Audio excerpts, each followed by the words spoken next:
Talkin' Rock Radio, where friends meet at the intersection of life, inspiration, and music. Here's your host, Rick Kern.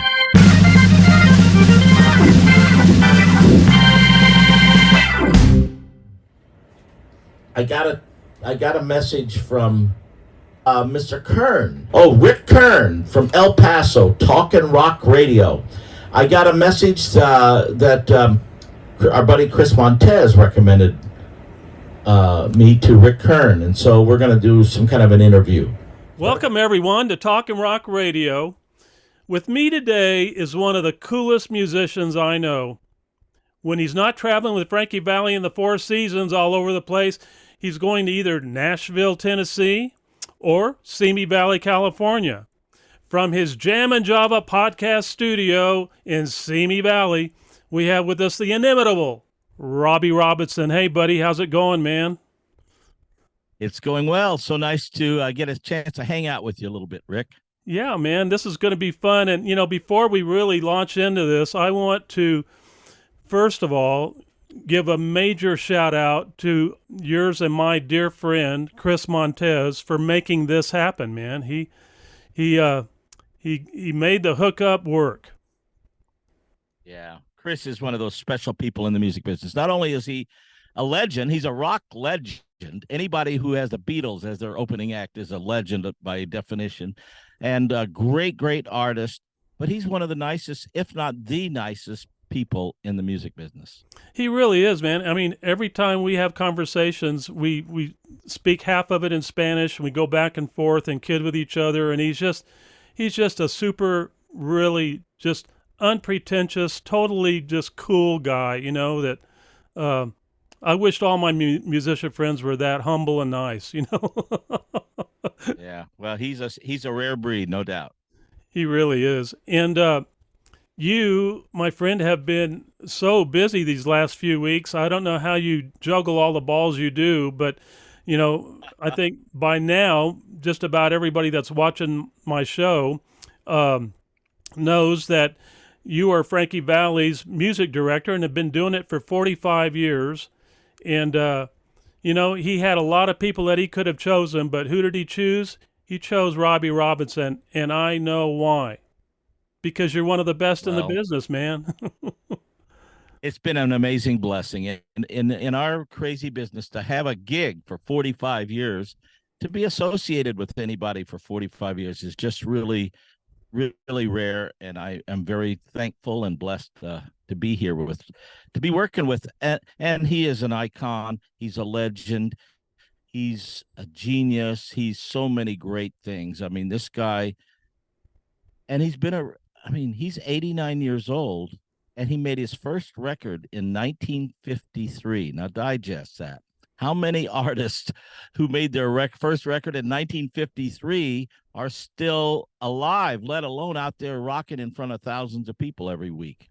I know, man. It is just so incredible. Now, I'd like to step back a little bit and talk about more, some more of your history, because you have worked with some amazing people: Liza Minnelli, Tom Jones, Beach Boys, the Turtles, Commodores, Four Tops, Albert King, Eddie Harris. I mean, you've wow, that's pretty darn cool. And then that's just playing with them, but you also have directed some amazing orchestras. London, Chicago, Atlanta, Dallas, the National Symphony Orchestras. I mean, how cool, man. I mean, you've got to be very proud of yourself with all of these accomplishments.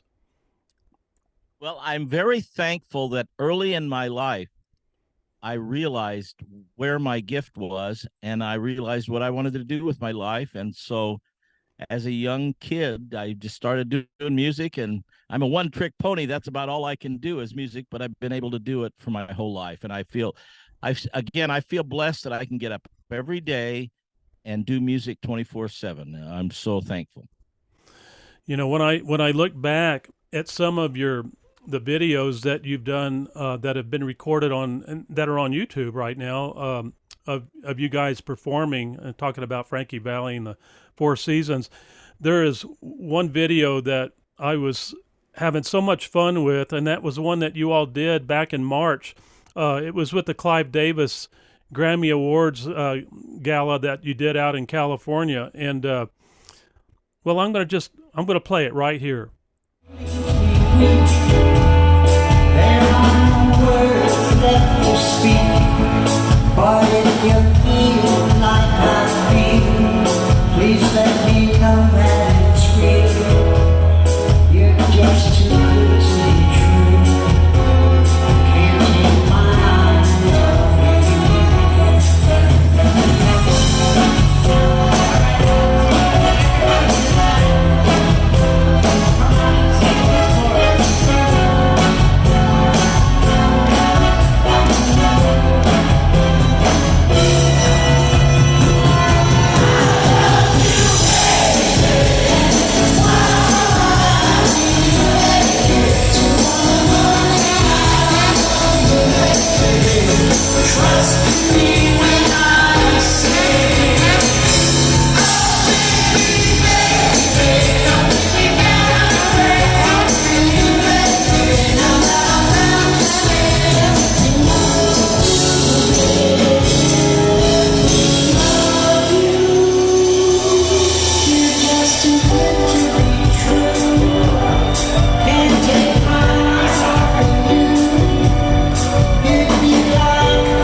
Yeah, what's really cool about that video is of all the A-list people that were in that audience. I mean, I think I saw Cher. I saw a lot of cool people in that audience.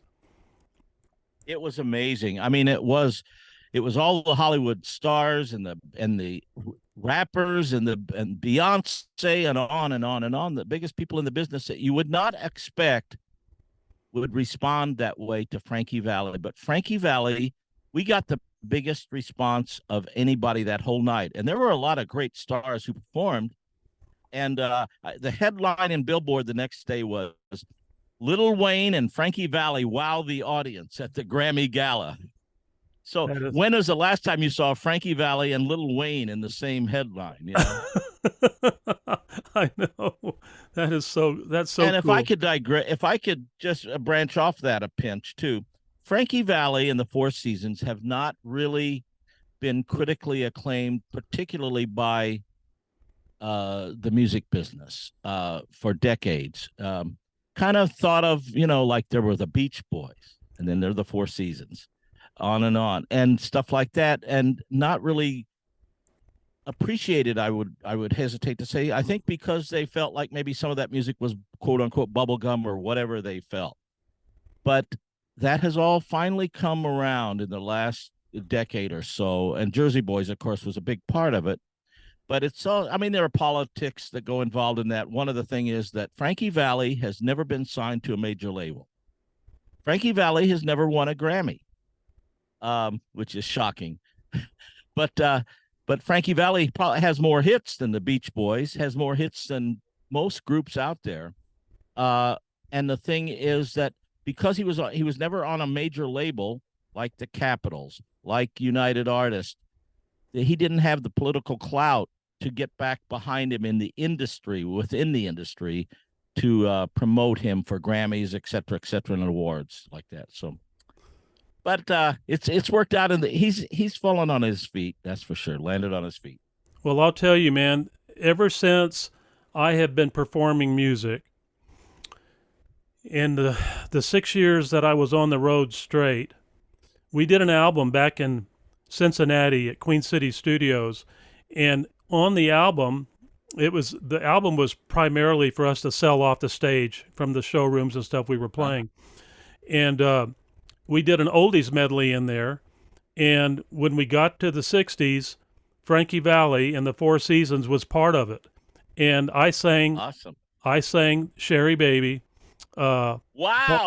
The part of the Four Seasons. I'll send you the clip. I'll send you the clip on that. And now, if I was to try to sing that song today, Robby, you'd have to drop it down about 3 or 4 steps. Well, that's impressive. One reason a lot of people didn't cover those songs because not many people could sing like Frankie Valli. So I'm impressed that you would even go down that road. Cool. There were a couple of us that both had similar falsettos. Danny Evans and myself. At times you couldn't tell which one of us was singing because our voices were so much alike. Wow. So we were able to do some pretty neat stuff. We were a vocal show band. So we started out with the Mills Brothers, so we're real low. And then we go to the Andrews Sisters. Yeah. From the Andrews Sisters, we go to the Four Freshmen. And then from the Four Freshmen, we went to Four Seasons. And let me interrupt you for a second. You mentioned the Four Freshmen. The Four Freshmen are Frankie Valli's favorite vocal group. Oh. They influenced the Four Seasons more than any other group, and they were also Brian Wilson's favorite vocal group and influenced the Beach Boys. We loved the Four Freshmen so much. We were playing at a place back east called the Living Room. You might know the place, but I think it was in Philadelphia, or Erie. It might have been Erie. I don't remember, but anyway, it was really a cool place. And when we were leaving there, they were the group coming in after us, and I would have given anything then to have been able to stay one day extra to be able to see those guys, because so many of my friends and other vocal shows that were out there that we were, sharing the stage with and stuff, they all equally loved the Four Freshmen as much as we did. We did Blue World, that was just one of our all-time favorites. And it was just amazing, and Flanagan, a member of that group, the original group, right? He and a good friend of mine that still lives in Las Vegas, his name is Don Clough, and you may have run across through the years, Robby, a group called the Command Performance. Well, the Command Performance, one of the very top vocal show bands in the industry ever, and these guys, I mean, they were just phenomenal, and we got to share the stage with them. They were at Harrah's across the street when we were at the Sahara in Lake Tahoe. We got to know them and stayed in touch with them through the years. Don Clough and I still talk to this day, and that was 1974 when we met. So we're still good friends. We talk all the time. My wife and him talk. We just share stories back and forth of the old days and what it was like. But well, anyway, let's get off of me. One of the things I loved about the Four Freshmen is it wasn't that each one of those guys was a great singer on his own. I mean, they were all really good singers, but they sang like a section, like a sax section, and they phrased everything together, and they pronounced their words together, and that's what really made them buzz as a vocal group. Yeah, their phrasing, their intonation, everything about them, they had everything checked. They were all of the elements were there. And of course, the four freshmen today, none of them are original, but from Right. everything that I've heard that they do, they're as good as the original group ever was. They're all these guys. Most of the time, I think they get them from North Texas State. So they're going to be great musicians if it came from North Texas State. That's where Buddy Rich used to get all of his cats. And they were exactly. Yeah. Always and great. Maynard and a lot of those bands, they would go to North Texas State and just hire them. Exactly. And so, yeah, it was so much fun those days. But let's jump over to El Paso. A few weeks ago, when you guys played the Plaza Theater here, and why don't you talk a little bit about that experience and the time that you had in El Paso, Robby? Well, it was a short weekend. I mean, we did 3 cities in 3 days, like is kind of our normal drill. We played in San Antonio at the Majestic Theater, which we played many, many times. Then we went to Lubbock, and I can't remember the last time we were in Lubbock, and we played a beautiful place, the Buddy Holly Hall there, which is I think it's $150 million performing arts fabulous center. Place. Fabulous. It is. And then we played in El Paso, and it was great. The crowd was great. It's a beautiful theater. And Frankie and we stayed in this great hotel, which was just right downtown, I think it was, right across from the theater. The Del Norte. So Frankie and I went into the lobby and jammed a little bit in the lobby, which was really kind of fun. Now let me show you this. This is pretty amazing. So they've got a big grand piano, beautiful Yamaha grand piano. I've got to go over and play it. So here's a little bit of that.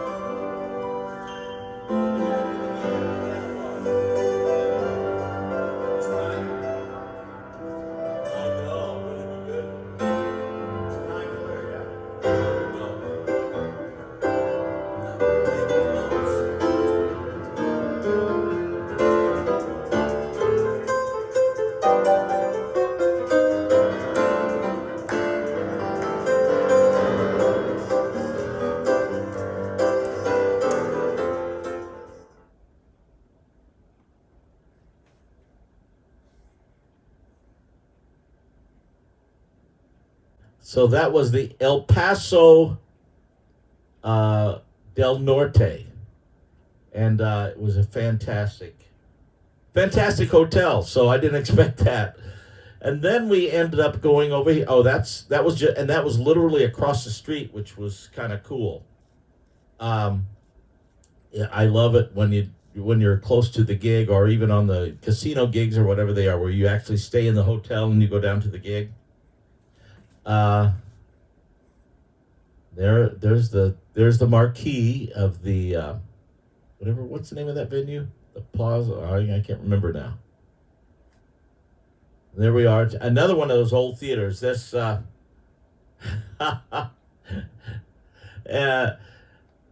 Senior B. And it was another one of those old theater, like 100 years old. Another one of those refurbished, beautiful theaters. Oh, and then they had this theater organ there too. And that was a pretty cool thing too.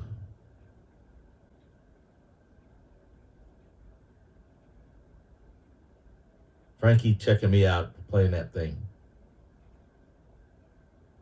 But something. Yeah, it's a nice place. And of course, you got to sit down and play the organ that we had at the Plaza.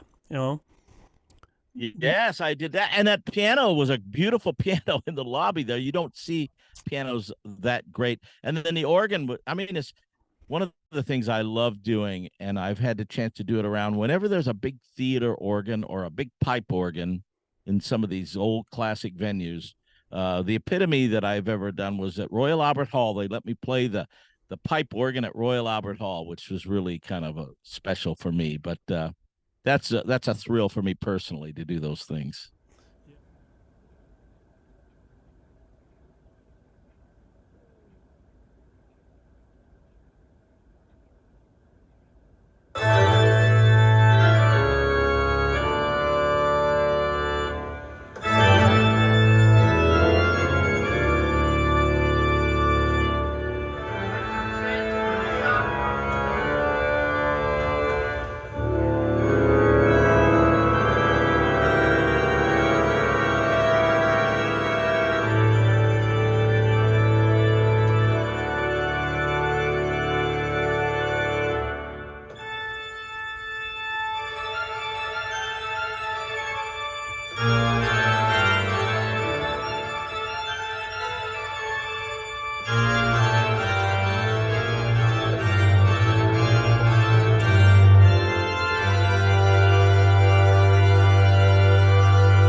Yeah, you were rocking out on that organ at Royal Albert, man. I really what a big sound, man. Gosh, that's just incredible. And of course, there's a classic recording of Frank Zappa playing Louie Louie on the pipe organ at Royal Albert Hall. You know, Oh no. one of those early records of his. You know. Oh, that would be something to see. Talk a little bit about how it began for you, Robby, with Frankie and then 45 years ago, and then compare it to what it's become today. I know your daily routine starts with him at 9:00 in the morning. Talk a little bit about right. We talk what it's like as far as what you all talk about and what the routine encompasses and all of that. Frankie Valli's. He was blessed with an amazing gift. His voice is extraordinary, and always he's helped to set him apart. But even greater than his musical gift is his drive, his tenacity, his motivation. He is the most driven. He is the most tenacious person I've ever known in my life. So much so that, and his success is no secret to me. It's the combination of a great talent coupled with an amazing work ethic. And you put those things together, and that's been a success for him for decades and decades and decades. And a big reason why he would have success, then it would wane. He would have more success, it would wane. He always was coming back. I mean, he's never been gone, but he's coming back with a vengeance. You can go back to the 62, those early hits, Rag, Sherry, Big Girls Don't Cry, Walk Like a Man, those early 60s hits. And then later in 67, 68, when he had Can't Take My Eyes Off You, and he had Swearing to God. Well, Swearing to God, I was actually a little bit later, but Tell It to the Rain and some of those kind of things. And then again, it waned. He came back in the early 70s with My Eyes Adored You, and then Swearing to God and those things. And then waned again, came back with Oh, What a Night and Who Loves You, waned again, and he comes back with Grease. I mean, this guy is so tenacious, and he also has great musical instincts, and he knows what he likes, and he knows good musicians when he sees them. And he and Bob Gaudio's partnership is legendary as well. Frankie saw the great talent that Bob Gaudio had as a songwriter and as a producer, and those guys on a handshake have been partners since to this day. Now, I've digressed a little bit from your question, but I could get a little more specific. But I could go on and on about Frankie because I've been next to him for 45 years. Nobody's been associated with Frankie longer than other than Bob Gaudio, but nobody, not even Bob Gaudio has been with him as much as I have, because back to your original question now. Every morning I call him at 9 a.m. and we talk about music. Or we talk about whatever, but it's usually music-centric. It's about the show. It's about a recording we might be working on. It's about band personnel. It might be whatever. It's about an upcoming gig. It's about the set list that we're using. It's usually something, and then often I'll go over to his studio, and we'll work on some new music. We'll work on arrangements, whatever it might be. But he is still so engaged in everything that we do. Now he's living in L.A., Robby? Yeah, he's been based. Yeah, Frankie Valli has been based in L.A. Since the 70s. He for a long time he maintained a place in New Jersey, And then he kept an apartment in New York for a while, but now he's exclusively out here. And I know where you live is Simi Valley. That's about the same distance that I used to drive when I was living in Newport Beach, when we'd have to go into Hollywood to go to the studio or wherever we were going. But about a 39-mile drive, so it's about the same for you to get into L.A., I think. Yeah, and to tell you the truth, I don't get into L.A. as much as I used to, because now with technology, you can see the studio around me here. I can do everything from here pretty much in terms of recording and all that stuff, other than when I go to Frankie's, and then Frankie's only about 30 minutes from me. Good. But what I didn't have, like you had in Newport Beach, I didn't have the ocean. Yeah, it was just a real crummy distraction, man, going out to the ocean and going down to the Red Onion at Balboa and, driving by John Wayne's house on the weekend. John Wayne had the coolest house down there. The Duke had a great place, man, with even had a little helicopter pad on the back of his house there. And, oh, God, the poor guy, He walked in front of my wife and I's van one day. We were going to the Market Basket to get some groceries, and there was the Duke and his daughter walking right in front of us. And she was pretty young then. Of course, we're talking 1974 when that happened. 73, I guess. Yeah, 73. But well, I got to tell you that his performance in El Paso, unfortunately, my wife and I didn't get to be there, but all of my friends, everybody that I've talked to that were at the show that night, said that Frankie, at 89, stood there for 2 hours and showed everybody that he still has it. And they just walked away completely fed musically like they weren't expecting. They just their minds were blown. Yeah. We get that a lot, actually, interestingly enough, because people don't expect him to be that good. And it's a great band. It's a great show. Frankie is iconic. And then you have 2 hours worth of hits that never hurts either. Who's playing drums for you guys now? Andy Sinisi has been with us for the last, I'm not 8 years, something like that. Great player, man. Really yeah, like he's him. Great. We've always had great drummers. Actually, Frankie Valli in the Four Seasons, since even before I was in the band, has always had great bands. And again, I think it goes back to Frankie being so meticulous in terms of getting musicians and meticulous. Frankie Valli at 89 is at every sound check. He's at practically every rehearsal. And wow. and he's engaged at the sound check. He listens. He says, "Hey, what's the guitar player doing over there? Let me hear that. Hey, can we try this? What if the horns did this? Stuff like that." I mean, it blows my mind even, and I'm with him every day.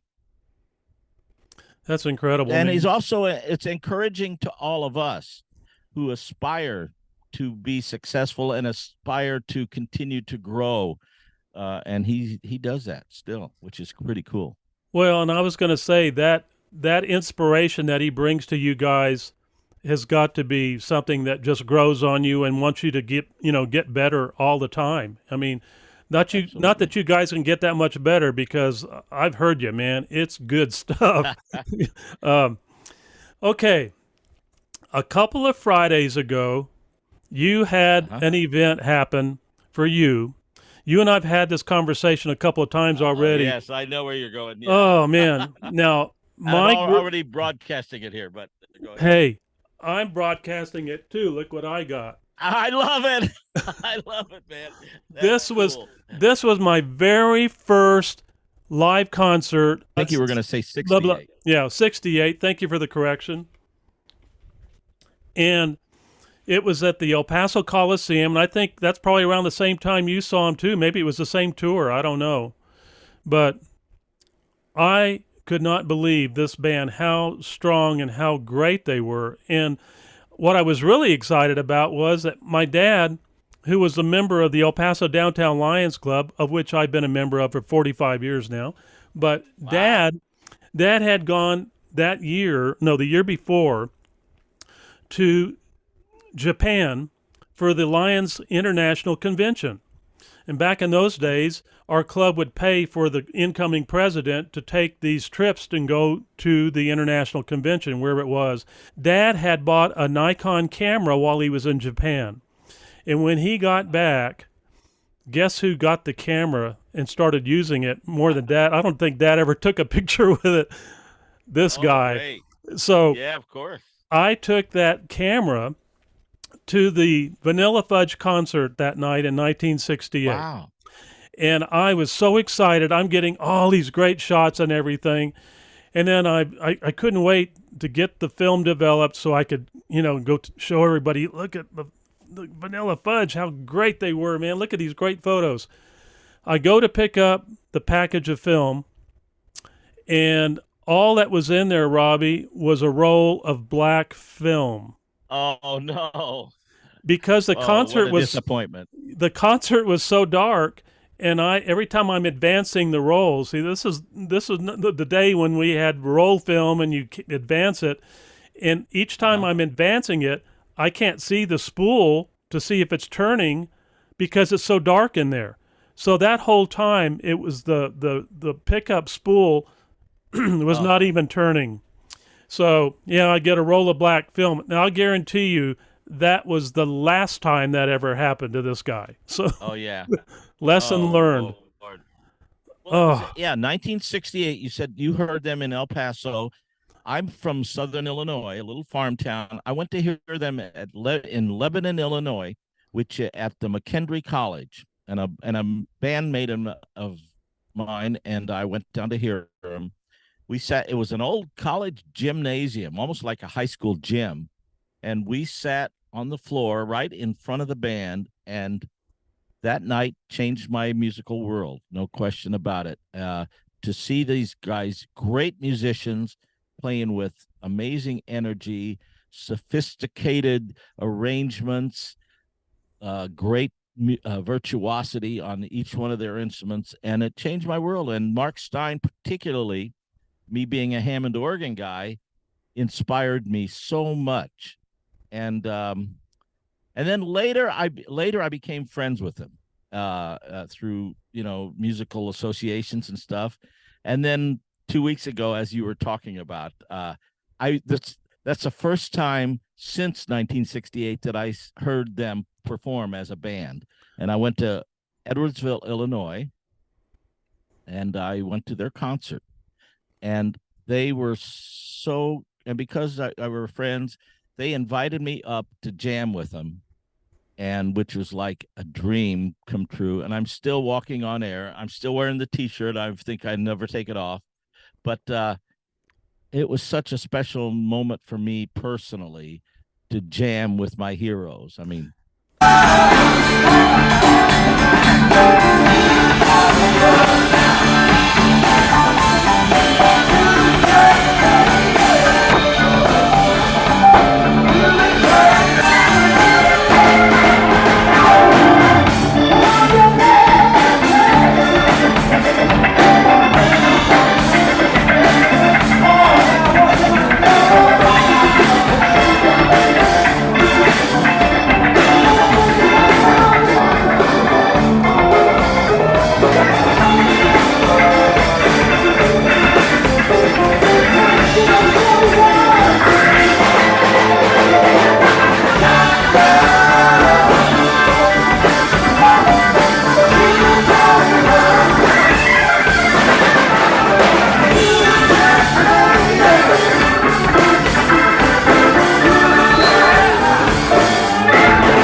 forget it. And I got to tell you, man, that band that I formed around that same time in '68, we had a Hammond B3 organ with a Leslie, and of course I always loved the sound of the B3 anyway. You know, it was just an iconic sound for a rock band.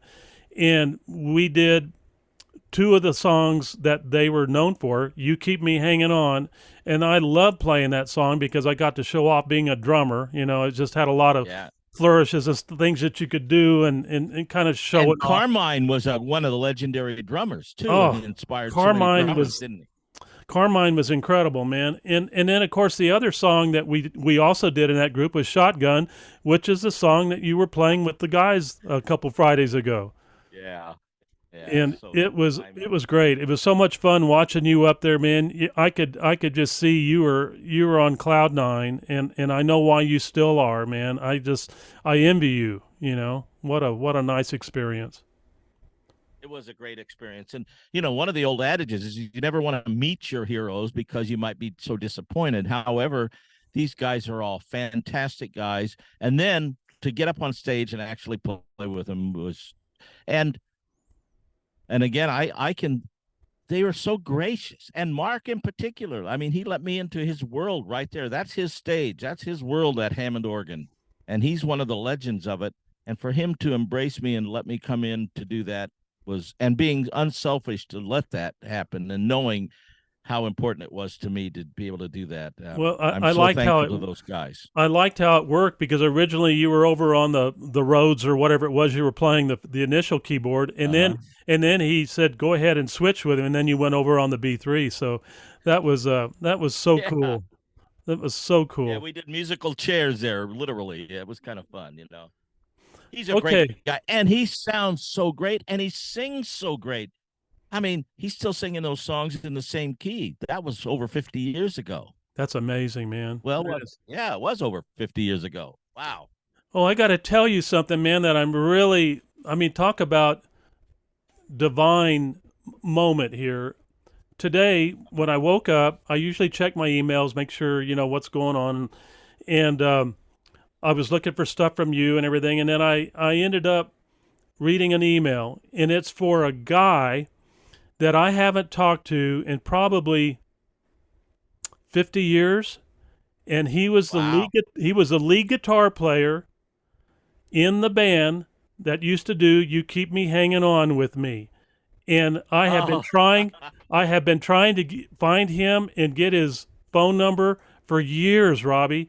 And today he contacted me. He said, I saw your number 64 podcast and with Rick Armstrong and Paul Q and anyway, and he said, if you'd like to reach out to me, man, let's have a conversation. I'd love to do that and hook up with you again. And I'm thinking, here I am today talking to you. We're talking about Vanilla Fudge, and here's Dennis reaching out to me, man, after all these years. It's God crazy. Works in mysterious ways, brother. It does, my friend. It really does. Yeah. Okay, well, we could talk about Vanilla Fudge probably for another hour or two, but I want to talk now. I want to talk now about your love of baseball. Ah, yes. First thing I do have a passion. First thing I want to ask you is, do you know about the Wainer brothers? You mean Paul and Lloyd, big Poison and Little Poison? Of course. They are my cousins. The Pirates. They are my Is that cousins. right? Yes. I've got it in a hardbound book that my cousin was part of in the research of all of that, and ancestry and all that. This goes back to quite a few years ago when she was doing that book. But yes, the Wainers are my cousins, man. And one of them even played for the Yankees. Wow. Yeah, Paul and Lloyd, if I remember right. Is that it's Paul and Lloyd, Big Poison, Little Poison. And the reason why they were called Poison is because it was heard one time where somebody was saying, oh, he's such a tall poison, and instead of person, they were saying they obviously had that back east, accent, and they said poison, men, so anyway, that's where that came from, I guess, but yeah, Big Poison and Little Poison. In the teens and the Didn't they play in the teens and the 20s, 1910s and 20s? They did. It was in the 20s and 30s actually for both of them, Okay. but one of them started even in the Uh-huh. teens. And Uh-huh. yeah, and the Pirates, and I think they might have been, and I haven't confirmed this yet, but I think they might have been the first brother inductees to the Baseball Hall of Fame. Hall of Fame. Wow. Yeah.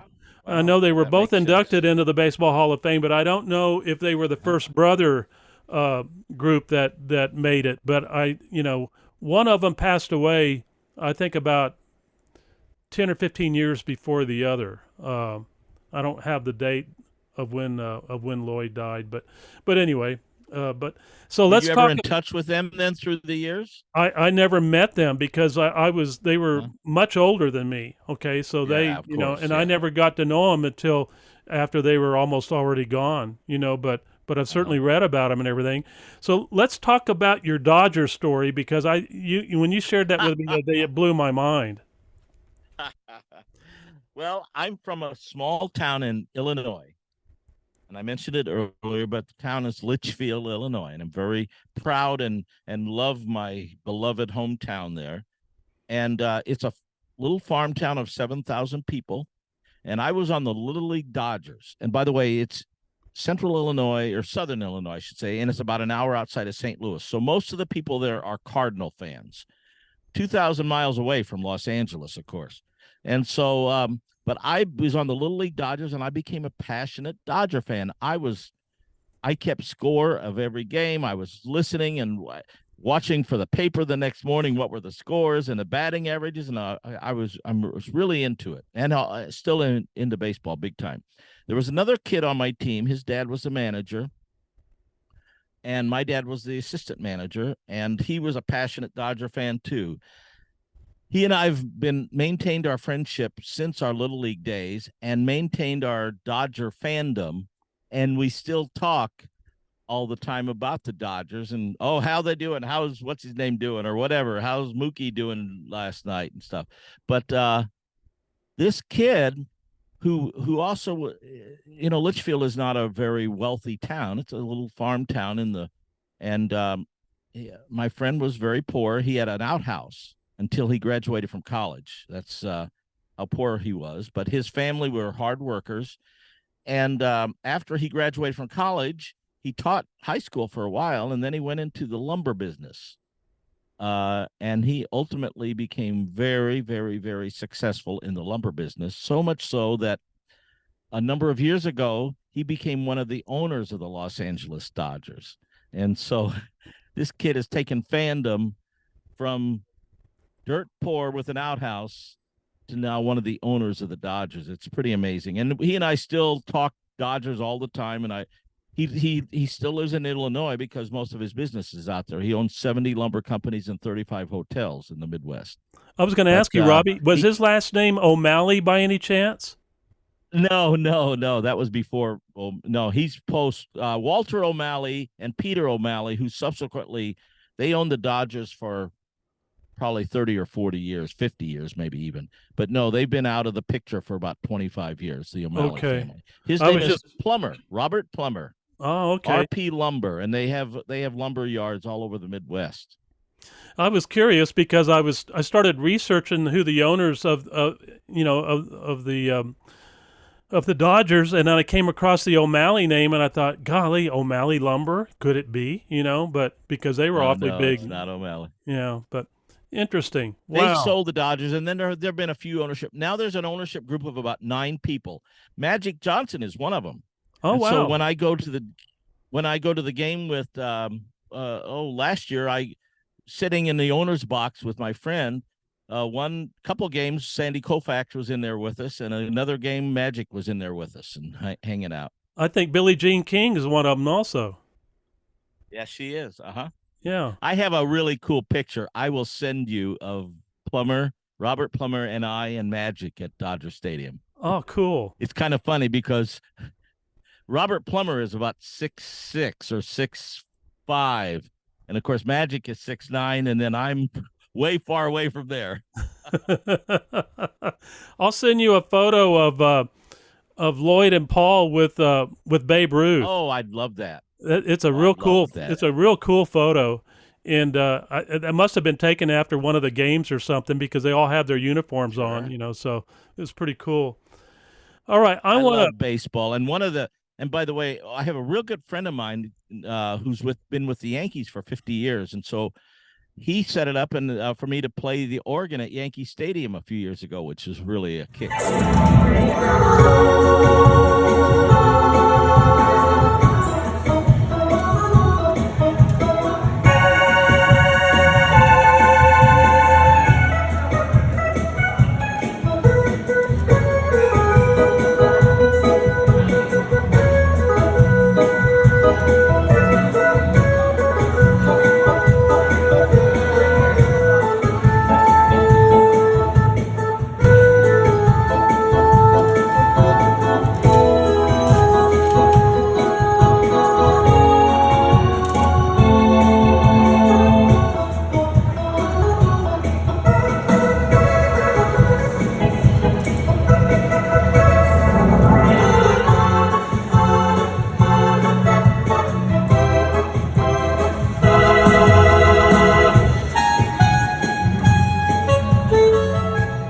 Oh, wow, cool, man. That must have been a neat experience. I'm I want to hear about how you and Sarah Nimitz met. Okay, Sarah Nimitz is an amazing talent, and I've known her since she was a young teenager. I met her at church Oh, okay. because I've been associated with doing music at churches for decades and decades, and so I met and she came to this church that I was the worship leader. I was the music minister at, and just an extraordinary talent. And so I've seen her grow up and grow in her talent now. And then, and she and I, as a matter of fact, I've always, when I lead worship at churches, I've been involved in 3 different churches in the last 30 years. At one church, well, I always would need, if I go on the road, I need a sub to take over for me. Sure. Well, she was I don't know, 16, 17, and she was subbing for me, coming in and leading the worship when I wasn't there. Just amazing, her abilities, her poise, and everything. But she sings like an angel. She's got the heart of an artist. She's got great artistic musical perspectives and intuition. She writes amazing. She has all the technical knowledge. When we do our projects, she does all her vocals in her own home studio by herself. I mean, she's got all that down, and we just send stuff back and forth. And so she and I, the pandemic is the thing that really allowed us to collaborate. We had played on a number of different situations together before, and she had recorded for me. But then during the pandemic, when the whole world got turned upside down, particularly for musicians, I've been a touring musician for half a century. Then all of a sudden, 2020 hits, and that all stops immediately. And so everybody was home alone, and I was home alone in my studio here. And Sarah, as was Sarah, and so we started collaborating virtually. I mean, we were never in the same room, but we would write songs together. We would collaborate on a project, and we started doing that a lot. And we did a whole lot of collaborating. That was the birth of Robbie's Records, I guess, right? That's exactly right. And so then I had all this product. I thought, well, gosh, and I've been associated with great, great, great artists, but and when I first came out to California, the idea was to pursue a record deal. And we had a whole thing lined up with Blue Note. We were going to get signed. My brother, by the way, is a bass player. I know. He's the Robinson brothers. He's amazing. Rex is amazing, man. Yeah. Yeah, Rex can play. But we came out here, and a month, as soon as we got here, I got associated with one of the legendary jazz drummers, Alphonse Mouzon, who was the founding drummer for Weather Report and he was a Blue Note artist. And so somehow I called him up out of the blue. I got his number. I forget exactly how I got his number, but through a connection. And so I called Alphonse Mouzon. I'm really digressing, but I called Alphonse Mouzon when we first moved out in California in 1976. And the idea, again, was to get our own record deal, pursue our dreams. Well, Alphonse, something piqued his interest. And he came and jammed with us, with Rex and I. And he says, I want you guys in my band. A month later, we did a live album, Blue Note at the Roxy, with Carmen McRae and all the Blue Note All-Stars. It was just an amazing. And so that was a month. And as soon as we got associated with Alphonse Mouzon, then the music circles in town said, hey, well, these kids must be able to play, because if they're playing with Alphonse Mouzon, they must be pretty good. So we started getting calls from a lot of different people. And we never were able to pursue our own stuff, because I've always written and produced and all that stuff. So finally, now back to the pandemic 2020, I'm living in the studio, not touring, not really doing much of anything other outside. So I really rolled up my sleeves, got my editing chops together, and we started putting product out there in Robby's Records, and that's been an outlet for me for my music. Finally, 50 years later. You've got some great ones, man. I tell you, I love the Route 66 one that you and Sarah did. That's really cool. Talk about why you chose Route 66. What was the inspiration of redoing that cover? There's something very specific. I'm from Litchfield, Illinois, as I've said a couple of times. My beloved little farm town community of 7,000 people. And one more digression. At one time in the Frankie Valli and the Four Seasons band, 4 of the 6 of us, because it was for a number of those years, there wasn't really a designated these 4 guys. It was always a singing band. And we had a 6-piece band. 4 of those 6 were from Litchfield and its neighboring community. Oh, cool. So it was really a Frankie Valli's band for many years. Was very Illinois-centric, interestingly enough. Not New Jersey, but I digress. So there's a place in Litchfield called the Litchfield Museum and Route 66 Welcome Center. Litchfield is on the old Route 66. Cool. And so I've gone back there a few times to the museum and done my podcast from there. I've gone back there a few times, and we brought an all-star band back to Litchfield to do benefits for the local hospital there. And it's a beautiful museum. I could probably, if you saw the video, that neon-looking thing, that's the Litchfield Museum and Route 66 Welcome Center. So I knew I was going to do that. I said to Sarah, hey, we should do Route 66. I can play it in the podcast. And so that's what was the inspiration for that.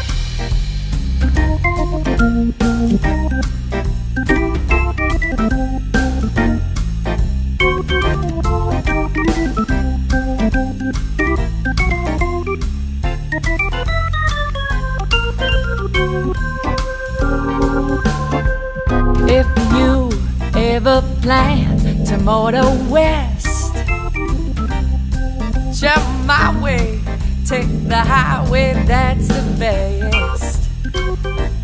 Get your kicks on Route 66. Well, it winds from Litchfield to LA, more than 2,000 miles along the way. Oh, get your kicks on Route 66. And now you go through St. Louis, Joplin, Missouri, and Oklahoma City looks mighty pretty. You see Amarillo, Gallup, New Mexico, Flagstaff, Arizona, don't forget Winona, Kingman, Barstow, San Bernardino.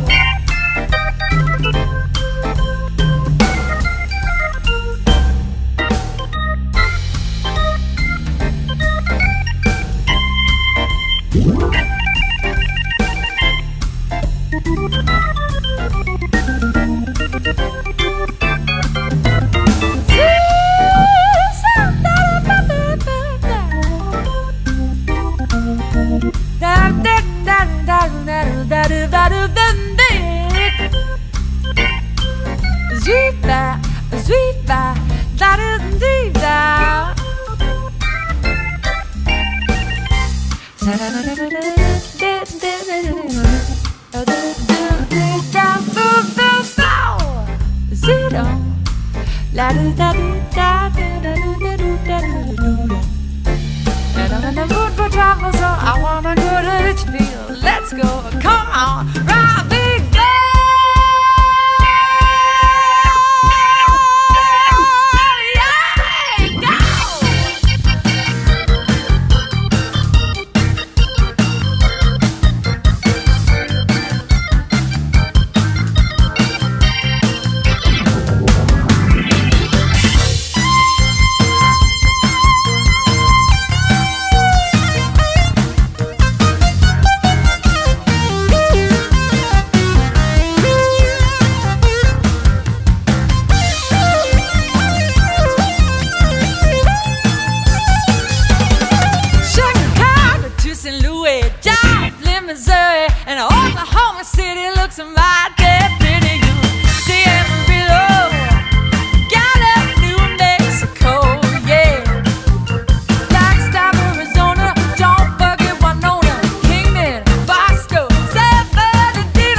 And she does some really cool things with you up on the roof and all over the place. I know. It's really very creative. Now, and then I'll say this about her too. During that pandemic, I was living in the studio. She was living in her studio, but she didn't know. She had never done any video editing. She then didn't ever go to school for it or anything. And she, oh, interesting. Litchfield is calling me. I'm just going to hang the, hold on. I won't answer this. But Sarah Nimitz has this almost Spielbergian, if that's a word, vision and creative artistic approach with videos. She learned that during the pandemic, and she taught herself. And during that pandemic, she was creating all those videos, and I'm just in awe of her. That's just another side of her genius. She really is a genius. She really is. She's amazing, man. I just, good stuff. The song, I Write the Songs. Talk about that a little bit. What was the inspiration for recovering that one? Well, Bruce Johnston is a buddy of mine. Bruce Johnston is in the Beach Boys. Right. Bruce Johnston wrote I Write the Songs. A lot of people think that Barry Manilow wrote the song. He had the big hit with it. Right. But no, it was the Beach Boys, Bruce Johnston. And Bruce Johnston was telling me how he had written the song. And when he wrote the song, his vision was, he said he was driving in a car and he had this idea for a song, I Write the Songs, but it was not him writing the song. It was not Barry Manilow writing the song. It's from the perspective of God writes the songs. I've been alive forever, and I wrote the very first song. And I write the songs that make the whole world sing.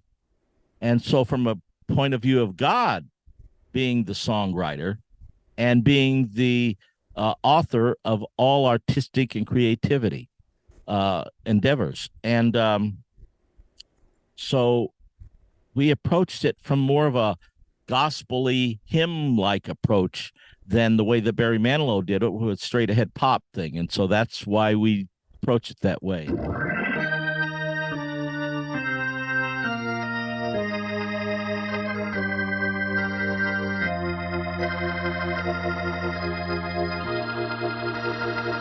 I've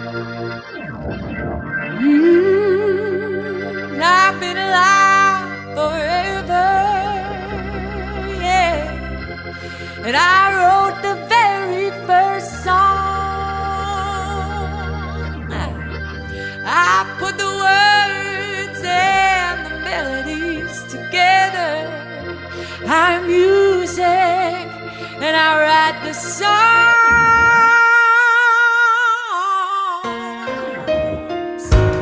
I write the songs.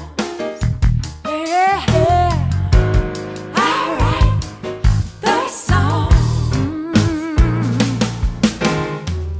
I write the songs that make the whole world sing. I write the songs of love and special things.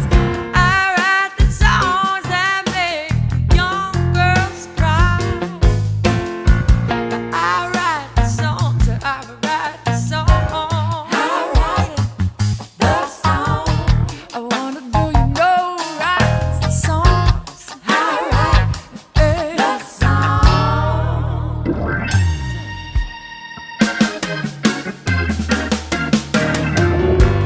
My home lies deep within you, and I've got my own place within your soul. Now when I look out through your eyes, I'm young again, though I'm very old, yeah. I write the song. I write, oh, I write, yeah, the song. I write the songs that make the whole world sing. I write the songs of the love special things. I write the song that makes the young girls cry. I write the songs, I write the songs. Yeah, yeah.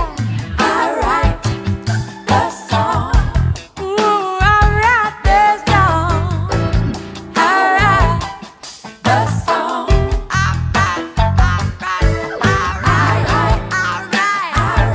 write the song. Yes, I do.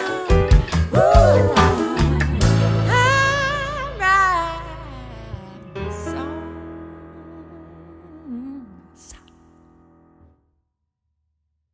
And it's very unique, and we got great kudos from Bruce. Interestingly enough, Bruce, as a matter of fact, I had a quote. As a matter of fact, I wonder if I might not be able to find it. Okay, so one of the cool things that Bruce said when he heard our version, I sent it to him. Said, "You and Sarah recording my song sounds great. It now sounds like Aretha and Vanilla Fudge made a great modern version of my song." And that was without me ever prompting him about my love and passion for Vanilla Fudge. So I thought that was ironic and very intuitive that he would pick up on that Vanilla Fudge influence. I love that. Yeah, that's really, really cool. Wow. I so much love the Beach Boys too, man. They're John Cowsill plays drums for him now. I've interviewed the Cowsills. Yeah. They're just Paul and Bob and Susan. They're just so cool. Just one of those groups that I was telling you about that, you know, people are just so nice. We had so much fun when we did our show about a year or so ago. It was another tremendous family of musicians. Talking about the Beach Boys, you know, we did a record with the Beach Boys in 1984, which was called East Meets West. And it was a great memory, great experience. The record was really good. It just didn't get any kind of promotion. It was written by Bob Gaudio and Bob Crew. And Brian was in the studio with us, and it was all the guys. It was really kind of a cool thing. And Brian was sitting on the piano with me. It was pretty cool. Excellent. You did one on your show last night, Robby, a new one for you and Sarah called Will to Win. Talk about that one a little bit.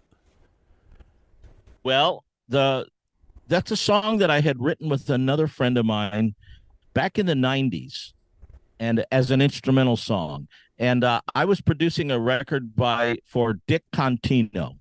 Now, Dick Contino is one of the legendary accordion players. This guy was an absolute virtuoso. And we did kind of in the 90s, kind of a smooth jazz album with Dick Contino. He's since passed. And so that's a song that I had written with a friend of mine as an instrumental for Dick, called Will to Win. And it was inspired by that, almost the same kind of tenacity that Frankie Valli has. But anybody who's successful has that passion, that drive, and you're running in a race and that extra little oomph that it takes to cross the finish line or whatever it is, to dig in as a heart of a champion and all that kind of stuff. And that's what inspired it musically. Then during the pandemic, looking for stuff to do, I always really liked that song. I said, Sarah, let's put a lyric to that. And so she and I collaborated on the lyric and recorded that song. And it's a cool song. And I got out all my analog synthesizers, my Oberheim Modular 8 voice, my Mini Moog, my Prophet 10, all these cool synthesizers. And we did and I really like it. I'm really excited about it. And that's going to be our next release on Robby's record. It's coming out next Monday night.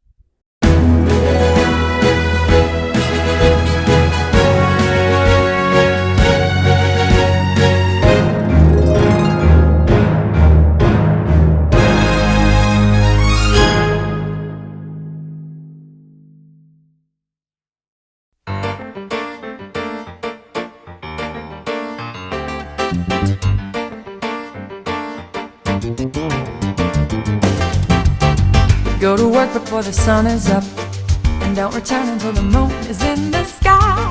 Every night, dreaming of the game.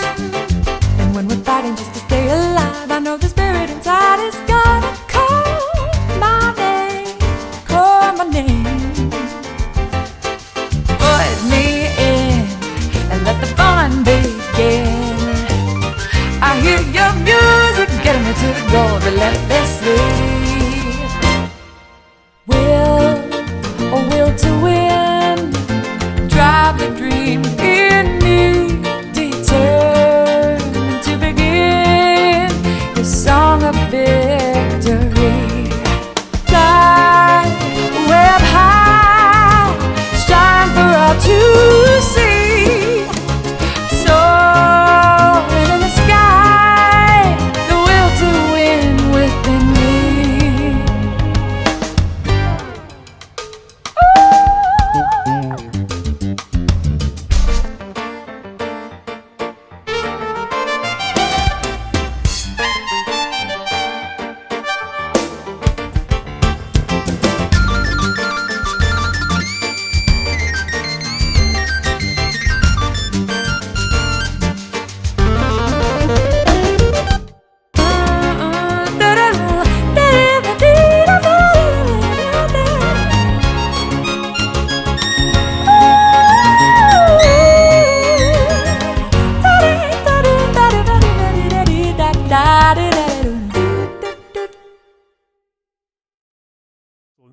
Very, very good. Now, I think it was last week's show, you did, you put up a clip of you with a couple other monster keyboard players and did what? Me Worry? And Yeah. talk a little bit about that. And I want you also to talk about the rankings of these two players, man, on the polls. These guys are monsters like you. Yeah, these are two of my in the Hammond organ community and all the Hammond organ artists, we there's a great fellowship, and we call it the Ham Fam. And Hammond organ, who is the artist liaison, is a guy named Scott May, who's a great organist himself. He's the organist for the Ides of March, if you know that band. We used to do one of their songs. Yes. Yeah. We did Vehicle. Yeah. And so Scott he's responsible for really maintaining a great association, a great friendship, a great affiliation, a great fellowship between all of the Ham Fam artists. And so these guys have been buddies of mine. They're two of the real prominent Hammond organ artists. One is Jim Alfredson. Jim Alfredson is one of the primary demonstrators that Hammond goes to when they demonstrate new products and stuff like that. He's just a brilliant talent. He lives in Michigan. And then the other one is Brian Charette, who's a New York jazz organist. I don't want to say jazz because he's a much broader musician than just a straight ahead jazz, but he's a brilliant talent. And the Downbeat Critics polls just came out this week, and he's number 2 on the jazz organ charts, next to Joey DeFrancesco, who passed away last year, sadly to say. And he's number 1 as the rising star. So it's pretty heady stuff. And both these guys are great friends, but more so, they're great talents. And we played this song together, the three of us, all playing the same instrument. It's the Hammond SK Pro. And so I played the organ part. Brian Charette played piano parts on the same instruments because it's more than just an organ. And then the Jim Alfredson did an electric piano, and the three of us did that song, and I programmed the drum thing, and then that's just the three of us on that record. It was really fun, and I'm really happy. And you know what? It's surprising because it's already going through the roof in terms of streaming and visual and video views and all that stuff. Really cool.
I was going to ask you, I would be remiss if I did not ask you to play for our show before we sign off, man. I mean, I gotta have you play, man. Just you decide what it's going to be, and well, I just happen to have my Hammond organ right over here, of course. Oh, there you go. There it is. There it is. That's my Hammond B3. I know, and actually behind that one is a Hammond A100. And actually, yes, if you look back over here, I'm very familiar. Have a Hammond. The A100 has the full body that goes all the way down to the floor. I know that one very well too. Exactly. That's another backbreaker. Yeah. Yeah. You know that drill of care. Anybody's been in a band with a Hammond organ player has always had to help them put it in the truck or whatever, carry it upstairs, right? But I was amazed though when you were at the NAMM show this year. You're over there showing everybody that new 20-pound B3, man. What a monster that is. Yeah. If we'd only had that 50 years ago, man, 55 years ago, we would all have much better backs today, you know? I know. I know. I toured all around the Midwest with and I still own the C3 that I bought in 1968.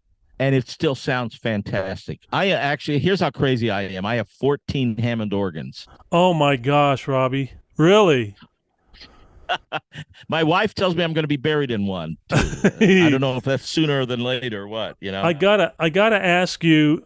While we were out in Newport Beach in '74 playing out there, our keyboard player that had the B3 and he had dual Leslies, he took his B3 to a place in Garden Grove, and I think it was called South Coast something. Does that ring a bell to you? And he had it converted. Vaguely. They chopped it down. It had all the same stops, and they put some new, really cool effects in there. There was a part of our show where they featured me on drums on 2001 Space Odyssey. And at the very beginning, he's doing all these special effects with these Leslies going back and forth stereo on the stage. It was incredible, a big, big sound. And then I would come in playing the timpani part on the drums. It was kind of fun. Sure. But anyway, I was going to ask you if you were familiar with that particular place, because they reconverted took all the wood off, but kept all the guts and everything, and put real light folding retractable stands, legs on it, and really a pretty neat way. But now with this new technology, man, Hammond has really done some great stuff, haven't they? Yeah. Yeah. Back in those days, I have a one that's like that. That's cut down and kind of a Frankenstein version where they take an A100, they put it in a whole nother case kind of thing. Bill Beer was the guy in LA that used to really do that. His name was Bill Beer. He's no longer with us, but he was like the Hammond tech in LA that did all that stuff. There are a couple other guys. I'll give a shout out to my Hammond tech now. His name is Bill Axman, and he's a fantastic, but those guys are few and far between. Sure. And you kind of get to know the guys all around the country that can still maintain these amazing vintage instruments, because they quit making them in the mid 70s. Invented by Lawrence Hammond in 1934. And the B3 came into its own in the late 50s. Here, I can show you a little bit of that here. Let's see if I can go over to. Hey, Rick, so let me see if I can play something for you here on the Hammond B3 organ. This is called A Bucket Full of Blessings.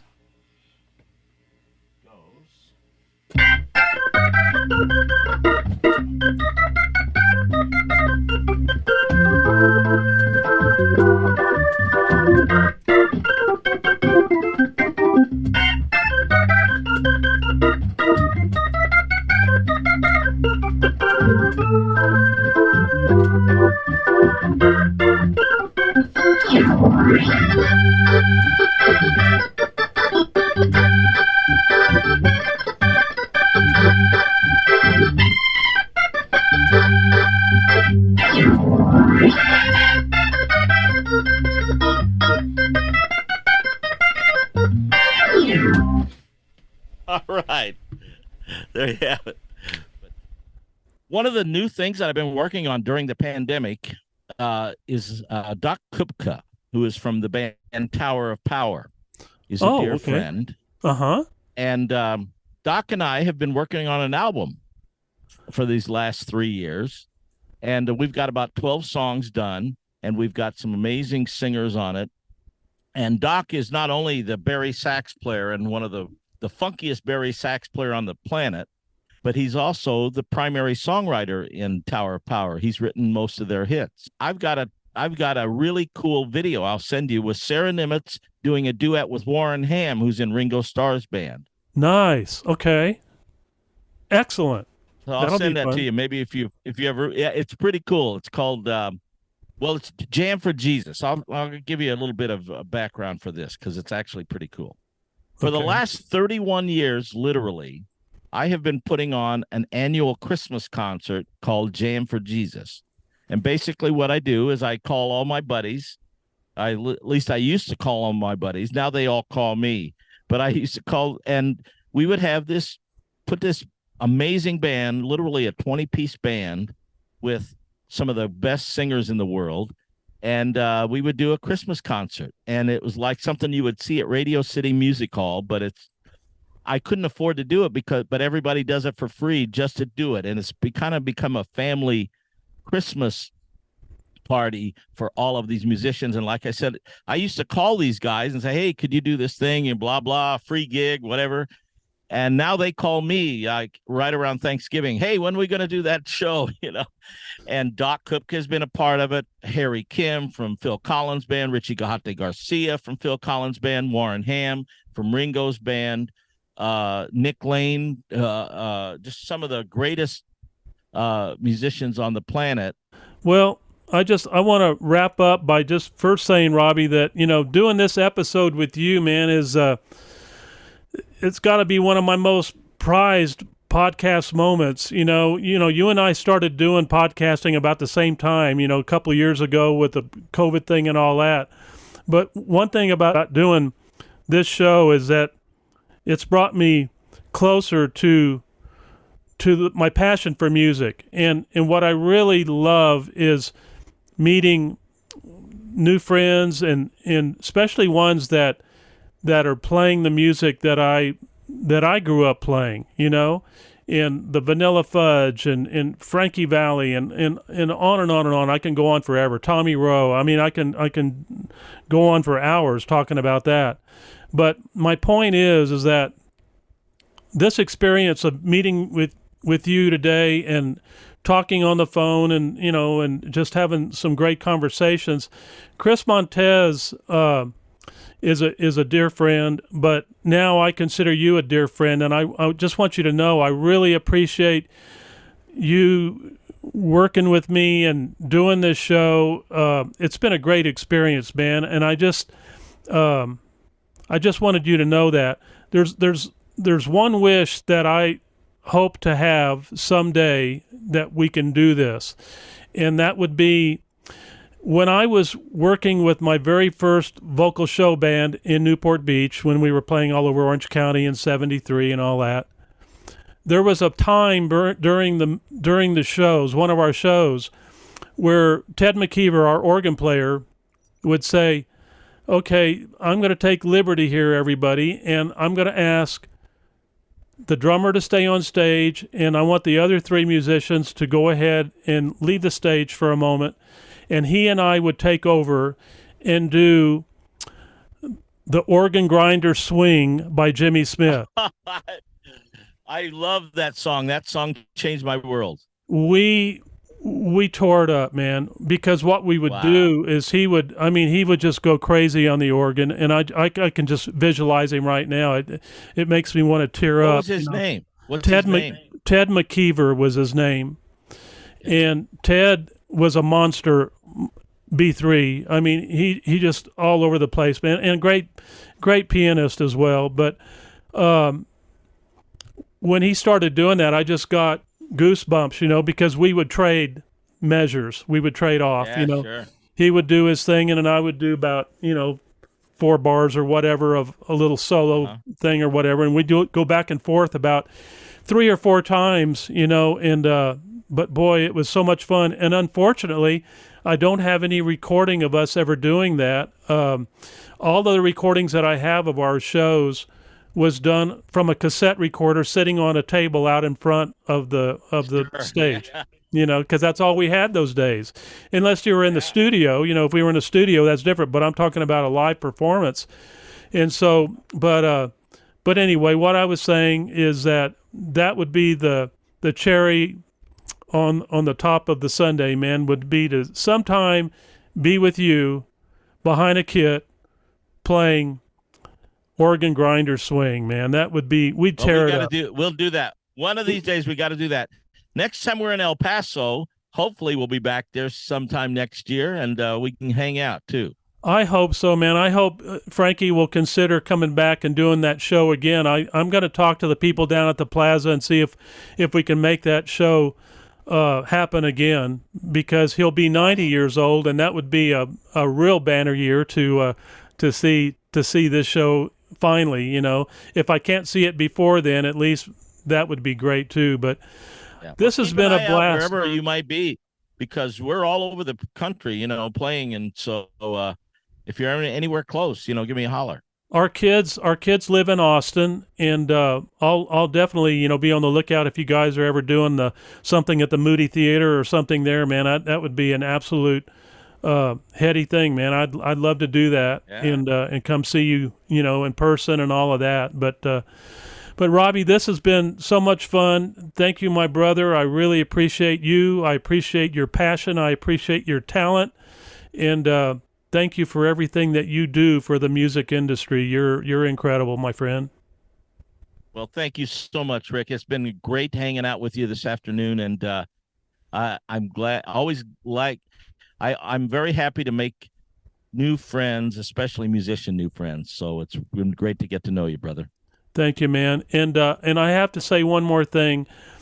You're going to hear the bumper that Robby wrote for me. That's going to become part of my new intro to my show, Talkin' Rock Radio, and I'll end it with the instrumental part of it only. But when you hear it next time when we do this show, you'll be hearing Robby's voice introducing my show also. So I've got to thank you for doing that for me too, man. My pleasure. Always fun. Always love for new challenges. There you go, my friend. All right, well, let's stay in touch.